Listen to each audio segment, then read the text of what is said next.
temperature spiked up over the weekend for a few hours when nobody was here. Just testing to make sure the thermostat's working fine, which it is. Next step is go up on the roof and test out a few things up there. My team handles any equipment that's in our commercial kitchens here at Jeffco schools.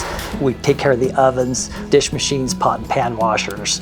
We take care of all the refrigeration, anything that you would find in a commercial kitchen. This team, equipment repair, are rock stars. Just a little loose, not bad. And we do not have any equipment that's broken that he has not repaired within a week. Now I'm just going to test the amperage of the heater circuit, which looks good. We handle, on average, about 160 repair calls a month, roughly 2,000 repair calls a year, with a team of myself, 2 technicians, and an assistant to those technicians. A lot of my colleagues across the state, they contract out with other companies that can be $200,000–300,000 a year.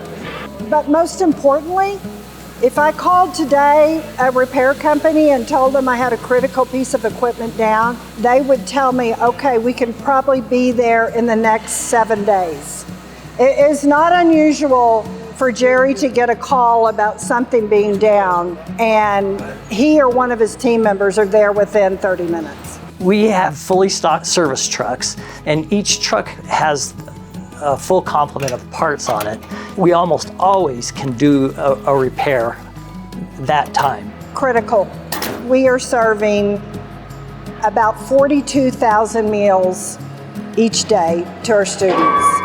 If our equipment is not working, we cannot do our mission, which is to feed our children for success. I'm an advocate for food services, and I'm trying to do what's best for the department, and we absolutely are, and there's no question in my mind that we are very economical in what we do. Looks like everything's working in order like it's supposed to.